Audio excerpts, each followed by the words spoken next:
Ayah dan anak ini tak biasa. Sang ibu baru saja meninggal, putrinya ingin menggantikannya. Ayah dan anak tidak hanya bertindak dekat, tapi juga mereka tidur di kamar yang sama di malam hari. Bahkan mandi, keduanya tidak malu. Faktanya, hal-hal tidak seperti yang kita pikirkan. Ternyata sang ibu dan gadis itu berwisata sebelumnya, namun mengalami kejadian yang tidak mengenakan. Mereka jatuh dari tebing. Ketika sang ibu hampir mati, keluarga dari tiga berpegangan tangan. Tepat pada saat sang ibu meninggal, keajaiban terjadi. Sang anak perempuan yang sedang koma telah bangun. Kalimat pertama yang dikatakan gadis itu ketika dia bangun membuat sang ayah membeku. "Sayang, apakah aku sudah mati?" Sang ayah sangat terkejut. Sang anak perempuan terus berkata, "Sugita, saya adalah Taeko." "Apa? Benar kan?" Sugita berpikir ada yang salah dengan pikiran perempuan. Sampai dia menjelaskan tentang kisah cinta mereka. Dia menggosok dagunya dan mengingatkannya untuk bercukur. Pada waktu itu, Sugita menyadari ada yang tidak beres. Keesokan harinya, dia pergi ke perpustakaan untuk mencari data dan menemukan bahwa ada kasus serupa di Prancis. Jiwa orang mati A masuk kembali ke tubuh orang B. Beberapa tahun kemudian, jiwa B kembali untuk memverifikasi. Oleh karena itu, gadis yang kita lihat sekarang sebenarnya adalah sang istrinya. Dan anak perempuan benar-benar telah mati. Rasa sakit kehilangan seorang anak sulit untuk digambarkan. Tapi hidup harus terus berjalan. Lalu, Sugita sangat malu. Menghadapi istri baik muda maupun cantik, siapa yang bisa mengendalikan ini? Tapi Sugita tak melakukan seperti itu. Melihat wajah murni dan polos anak perempuan, ia tidak bisa melakukan itu. Inilah anak perempuan Sugita. Tidak lama kemudian, sekolah khusus perempuan telah pembukaan. Untuk menghindari kecurigaan, Taeko memutuskan untuk pergi ke sekolah. Menghadapi dengan wajah-wajah yang aneh, dia berbohong bahwa dia menderita amnesia. Sejak itu, hidupnya dimulai dari awal lagi.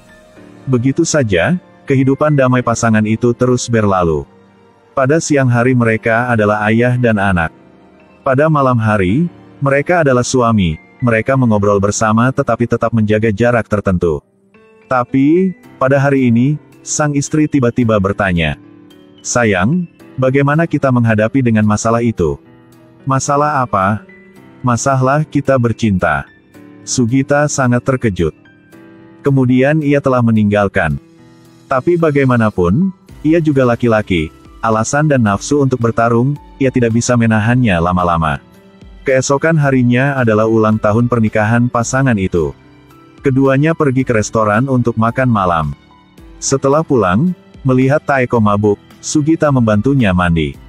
Sang ayah membawa putrinya yang mabuk kembali ke rumah, dengan hati-hati menutupinya dengan selimut. Dia memegang tangan anaknya, wajahnya yang lembut menatap sang anak. "Sayang, bukankah lebih baik jika aku mabuk seperti ini? Padahal, saat ini pemandangan yang kita lihat bukanlah ayah dan anak melainkan sepasang suami istri." Karena kejadian yang tidak menguntungkan, sang istri meninggal. Jiwanya juga secara tidak sengaja memasuki tubuh putrinya. Agar menghindari kecurigaan, selama ini Taeko hidup dengan nama perempuan. Secara lahiriah suami istri tetap menjaga hubungan ayah anak. Dalam sekejap mata, beberapa bulan telah berlalu. Taeko juga secara bertahap mulai terbiasa dengan kehidupan sekarang. Dia dengan rajin belajar, mengandalkan bakatnya. Dia masuk ke Universitas Kedokteran. Dia memilih jurusan penelitian otak. Dia memilih jurusan ini karena dia ingin mencari tahu apa yang terjadi padanya. Tapi kehidupan Sugita dan Taeko berangsur-angsur terpisah. Sang istri sibuk dengan kehidupan barunya, tak peduli dengan suaminya. Sang suami seharian menunggu istrinya pulang sekolah. Sugita kangen masakan istrinya.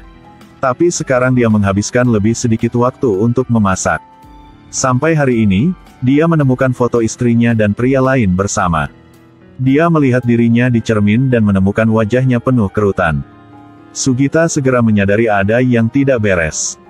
Secara kebetulan pada saat ini, dia melihat pemuda kaya itu mengantar istrinya pulang. Keduanya sangat senang dan mengobrol bersama. Kali ini, Sugita cemburu dan kehilangan kewarasannya. Resep pra-kehamilan akan membantu Anda merencanakan setiap makanan. Secara kebetulan, ia mendengar tuan muda mengundang istrinya keluar untuk minum kopi pada akhir pekan. Sugita ingin mencari cara untuk menghentikannya, tapi sang istri pergi menemui pria itu. Lalu dia pergi ke warung kopi. Namun, pada saat mereka bertemu, keduanya belum bilang apapun. Sugita tiba-tiba muncul untuk mencegah mereka jatuh cinta. "Saya adalah ayah Taeko. Kamu dan putriku tidak boleh bertemu setelah ini." Lalu, dia berteriak keras untuk menarik perhatian semua orang. Pulang ke rumah, Taeko yang marah menemukan alat penyadapan dan melemparkannya ke lantai. Menikah begitu lama, kali ini dia merasa dikhianati. Pada saat ini, kepercayaan pada suami telah hilang. Taeko bilang dia ingin bertemu pria itu untuk membereskan semuanya. Tetapi sang suami menolak untuk percaya, dia juga mengatakan karena bahwa dia telah menolak banyak orang begitu lama. Bahkan jika itu tipe idealnya, ia juga tidak peduli. Sugita sangat marah. "Saya tidak merasakan masa depan, tidak ada sukacita." Hal ini membuat Taeko marah. Dalam menghadapi kritik suaminya, dia merasa sangat patah hati. Mereka merasa situasi saat ini sangat canggung. Mereka ingin memiliki kehidupan pernikahan yang normal. Tapi istri ada di tubuh anak perempuan. Tak berapa lama, Sugita memikirkannya. Jika begitu, dia tidak ingin melanjutkan sebagai seorang ayah. Dan memaksa Taeko lagi. Tapi tak disangka, keesokan harinya, saat mereka berbaikan, putrinya kembali. Pada waktu ini, sang ibu hampir mati sekarang, jiwa memasuki putri. Sama seperti itu, dia tinggal bersama suaminya atas nama seorang putri selama 2 tahun. Setelah 2 tahun, putri mereka kembali hari ini. Ketika dia bertemu putrinya lagi, sang ayah terkejut sekaligus senang. Dia segera memberitahu sang putri apa yang terjadi baru-baru ini. Termasuk pertukaran jiwa ibu dan anak. Ibu dari putrinya tidak berhenti bekerja keras untuk masuk ke universitas kedokteran. Meskipun kedengarannya sangat mistis, tetapi kebenaran ada di depannya, sang anak perempuan hanya bisa menerimanya. Tapi mengapa jiwa anak perempuan kembali? Pada saat ini, Sugita tiba-tiba teringat kasus yang dia baca sehari sebelumnya, dan seperti yang diharapkan, ada juga kasus di mana jiwa kembali ke tubuh seperti ini. Tetapi ketika putrinya bangun, dia berubah menjadi Tako. Sejak hari itu, kepribadian ibu anak secara bergantian muncul. Tidur saja, mereka akan berubah menjadi orang lain. Sangat cepat, sang ibu dan anak berkomunikasi dengan sang ayah melalui surat. Adapun keluarga dari mereka bertiga yang bersatu kembali, itu juga membuat Sugita merasa lebih aman. Sepertinya keluarga mereka belum berpisah. Taeko juga punya kebiasaan mengelus dagu suaminya untuk mengingatkannya bercukur. Tapi kehidupan seperti itu hanya berlangsung beberapa bulan saja. Penampilan Taeko semakin berkurang. Sugita tahu betul, tidak akan lama sebelum Taeko menghilang. Dan sang anak perempuan juga memulai hidup baru karena itu. Begitu saja, di suatu sore yang hangat, Taeko mengelus dagu suaminya untuk terakhir kalinya, matanya berkaca-kaca menatapnya. "Selamat tinggal, Sugita. Aku cinta kamu." Pada akhirnya, Taeko bersandar di bahu suaminya dan menutup matanya selamanya. Beberapa tahun kemudian, sang anak perempuan juga menemukan kekasihnya. Sugita dengan sungguh-sungguh menyerahkan putrinya kepada pengantin pria, seolah-olah keinginan istrinya juga telah terpenuhi. Tetapi tepat ketika keduanya sendirian, anak perempuan itu membelai dagu ayahnya. Sugita tercengang. Dia menatap ayahnya dengan mata penuh kasih, sang ayah akhirnya bereaksi. Ternyata, sang anak perempuan belum pernah kembali. Sejauh ini, hanya ada satu istri dengan 2 kepribadian. Sugita sepertinya tidak percaya. Untuk sepenuhnya menggantikan putrinya, sang istri melakukan ini. Namun, Sugita juga tidak mengatakan apa-apa. Kali ini ia memilih untuk menghormati dan melepaskan. Sebelum pergi, Sugita pergi mencari menantunya dan berkata, "Sebenarnya setiap ayah mertua ingin memukul menantunya. Tapi ia ingin meninju 2 kali.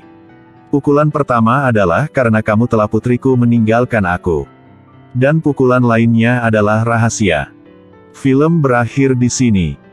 Film CV Jepang Secret ini diadaptasi dari novel terlaris dengan judul yang sama. Melihat akhir dari drama, Saya pikir ada banyak orang yang terkejut. Adapun pilihan Taeko, banyak orang tidak bisa memahaminya. Sebagian orang beranggapan bahwa suami sangat bertanggung jawab dan berkorban untuk keluarga.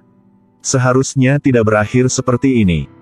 Tapi dari sudut pandang seorang ibu, rasa sakit kehilangan anak telah terukir dalam darahnya. Pasangan tidak bisa kembali seperti sebelumnya. Meskipun mereka sangat mencintai satu sama lain, mereka masih memiliki jarak satu sama lain.